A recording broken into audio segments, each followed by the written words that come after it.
Hi, I'm Astra. I am the receptionist of Babydoll Beauty Couture, where we do a whole lot more glam and more. I am A-Love. I am holistic hair care specialist at Babydoll Beauty Couture. What up? What up? This your girl, Miss 007, Fat People's Chip, and I am the fashion stylist at Babydoll Beauty Couture. Hello, very nice to meet you. I'm BB. I am a celebrity stylist, makeup artist, esthetician, and lash artist in the salon. Taj Manan? Oh, Jamie, it's on you, boo. Yeah. Hi, I'm Jamie Lopez. I'm the CEO and owner of Babydoll Beauty Couture. Okay, awesome. So how long, the salon had to shut down due to COVID. How long was the salon open before that happened? In Vegas or in general? In Vegas. In Vegas since 2017. Okay. Yeah.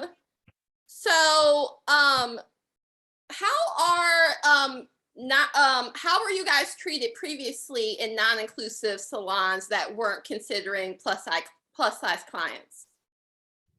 Horrible. Absolutely horrible. Just a lot of looks and stares, a lot of special chairs, special seating, really made to feel ostracized in a lot of ways because of my size. And that was really one of the main reasons why I created the salon. Does anyone else have experiences where they didn't feel included within the salon experience? Go ahead, Astra. I definitely did. I think my last experience was being in Georgia. I went to get my nails done, and for one, I'm already like someone who's extra, so I have big old afro puffs and big black and beautiful. So just coming in there instantly, they was already looking at me, giggling. Sitting down in their chairs was very uncomfortable. The lady was yanking and pulling at me when I got my pedicure done. Like, she was just very rough, because I know I'm a heavy person, but I'm still delicate. So it was just very nasty treatment, very much like y'all ain't never seen no big body before in y'all business. Y'all know we spend money too. We like to get glammed up and feel good too. So that was one of my experiences. So when going about having a plus size salon, what are some of the elements that you would say are essential? I would say big furniture. asses. I was gonna say definitely comfortable seating. the seating. Yes, that's like the most essential. I feel having wonderful shampoo bowls, so a person bigger is feeling comfortable while they're getting that utopia of getting their hair shampooed and cleansed. Seating for sure. Yeah, I think space as well, because you don't want a whole bunch of big people just piled in like just somewhere. Like, you want to give people space where they feel comfortable to, kind of stretch out and have room to move. And temperature. Ooh, a lot of us. Definitely. Taj is here. Hi, did you want to introduce yourself in your role in the salon? I am Tajma, also known as Styles by Taj. I'm a celebrity hair and makeup artist. I'm also a salon owner in California, and I am the hair and makeup artist also at Babydoll Beauty Couture. Good morning. Morning. Morning. So when the salon was closed due to COVID, what were you guys doing in between that time? Creating content, brainstorming, yeah. Working another state. Taking house calls. Yeah, making house calls for sure. We was working pulling on the hotline. Definitely was doing some pop-ups. Yeah. Was anyone hesitant of going back to Babydoll? Absolutely. No, I think we all was ready to get outside. Already. Okay. Well, I think that's different. To be realistic, I was definitely.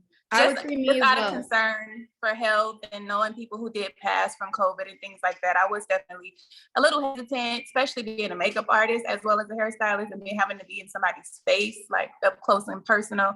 It was definitely something to think about, but at the end of the day, we got to get this bag. So I think another concern with that was also that some of us are freelance artists at Babydoll Beauty Couture. So as Taj was saying earlier, we run our own businesses in different states. And so with not only Babydoll was shut down, but some of our own businesses were shut down during COVID as well. And so coming back to Babydoll was also like our own businesses were just being able to open back up. And we had taken a loss on that side as well. So having to get our own stuff back in order and leave that to then come back to the Babydoll team, you know, that was a big decision to kind of weigh through. Yeah. Especially I closed my shop during COVID to travel actually. So I won't have that, and you know, the location was just not it. And so I was excited to come back to Babydoll, even though, like Taj said, there was some worries about I'm a germophobic, so breathing is one of them. But I think that we was all eager to be back working, for one, because this is our passion, and two, to see each other, and three, to slay all these women's and men's out here. Would you say the majority of your clientele is plus size or no? Not It BB. depends on what you define as plus. All bodies. For me specifically, I would say no. Most of my clientele is not one of anything. They're not all majority plus. They're not majority white or black. Like I literally cater to everyone. And I think that's carried over into my Babydoll clientele as well. Like you'll see a little bit of everyone and everything from every size to every age. Correct. For sure. And how was it like to have the cameras around when doing the filming of the show? How long did it take to get used to, or did you never get used to it? I feel like I kept on getting instructed to move around, Astra. Stop walking around from this side, come in this way. Okay, now start, Astra, come on. Like, I feel like I kept forgetting that we're really filming while this shit is really happening. Because there was really a lot of things going down while we was filming. And I'm just like, I was in awe. Like, I'm really watching this shit happen. I can't say what happened, but just having the cameras around was just like, oh yeah, I forgot y'all was here, basically. Yeah, I agree. I forgot the cameras were there most of the time. They became so normal that it was just like, oh, we forgot they were there, definitely. Especially like in the car, in the house. In the car for sure. The GoPro will get you. We're not tripping off those cameras being there. It was like, oh yeah, we don't care. Oh, we might. Oh. I think for me in the beginning, it was weird because me and Taj have had this conversation a few times. Like when you are used to working on other shows or doing celebrities for them, it's usually in our field. It's not about us. We are the background and we are glamming someone else up or another company up, and the cameras are usually on them and we play a different role. So for me, it was a lot to get used to. Like everybody always wanting you to talk or come do something or be a part of this. And I'm kind of more used to playing in the background and making sure that other people are good and they're at the forefront. So that was like a shift that had to happen. For sure. And you guys, you mentioned a lot of you had your own separate businesses and you were kind of coming together to have this collective at Babydoll. How was it like to work with other people who may have a different approach to work as you, may have completely different pricing? How was it like to come together, and did you guys ever bump heads with these different approaches? That's something they're gonna find out on the show, girl. You gotta to tune in to see that. In my mind, I was like, please don't nobody answer that. Don't answer that. Lord. You have to stay tuned. All I'm gonna say is when you got a lot of self-independent women in one place, it's a good time. It's an interesting time. It's a unique time, but they got to tune in to find out all that juice. Yes. Juice. And it's juicy.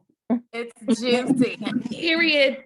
Sure. So I did see the first episode so far, and Jamie, you were having some health and mobility issues, and you decide to tell Taj that she's the manager. And I thought Taj was going to be really excited during the confessional, and she wasn't, because I guess you didn't run that by her at all. How was it like? Why did you make that decision, and why didn't you run this by Taj beforehand to go in there? And Taj, why were you hesitant about taking on this role? I guess Jamie, you're gonna I'm have to gonna let you go find out. first, girl. You're gonna have to stay tuned to find out that. But Taj has a lot of my same work ethics and a lot of like, I find myself kind of gravitating to her because we are kind of the same in a lot of ways. So I knew that she would look out for my business. But you have to stay tuned for the rest. For sure. Absolutely. And Babydoll Salon is in Vegas. Why do you think Vegas is such a prime location to have a type of salon like this? I feel Vegas is a great place. I started out in LA, but I feel Vegas is a great place to bring the salon because there's a lot of diversity here.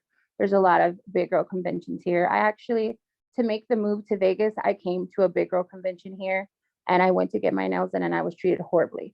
So I knew I definitely wanted to, either make another location here or bring the salon here.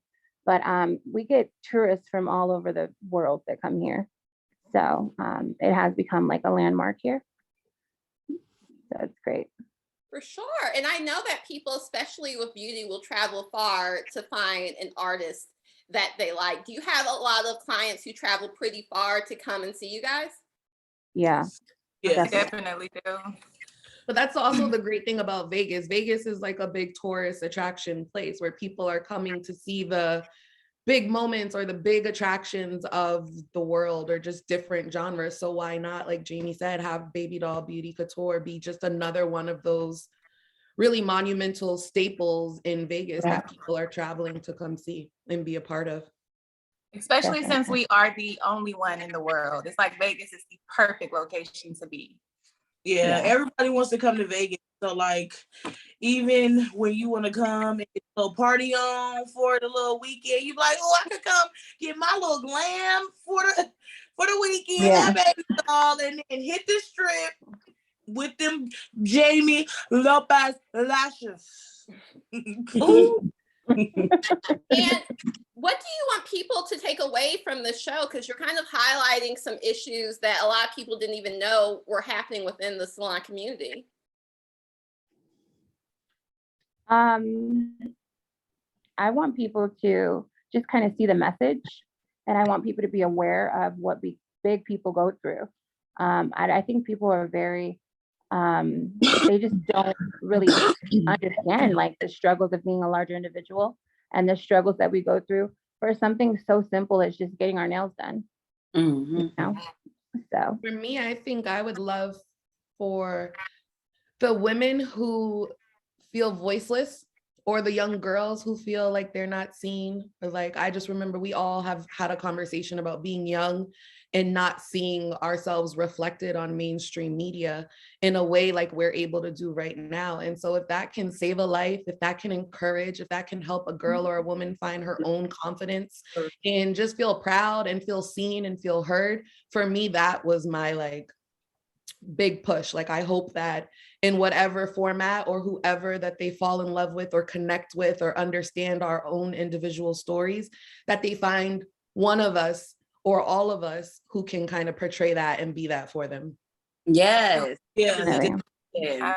I feel like everybody has like their thing about them that everybody's gonna love. And one thing that I feel like I'm a superhero when it comes to this thing because I've been a plus size girl my whole life. I believe that all have been, like it's not something that we just like, oh shit, I just gained all this weight. All of a sudden, this is something that we had to live through. So seeing little girls and seeing mommies go through it with, doctors telling you this and that or whatever, and fighting through it and us being actually on front and center and bringing on magazines and being beautiful and still showing that we are loved, we are cared for, we still eating, we partying, and we doing everything else that any other person. There's no difference from any color, any size, anything that you can because you want to. Period. And if I could just add a little something to what everybody else said, even just being able to show people that no matter what you've been through and where you come from, you could really do anything that you put your heart and your mind to, including, no matter what size, like A-Love said, we still kicking the party like we $110. But it's just important to be able to show people that no matter where you come from, you can come from the worst place in America and still accomplish great things. Correct. And help people on your journey through showing them what you've accomplished. And I'm also excited just to show big girls in a different light. We're all not a sob story. We're all not woe with me and, depressed and hate ourselves. A lot of us are on a journey to get healthier, but we're loving on ourselves in the process. You know what I'm saying?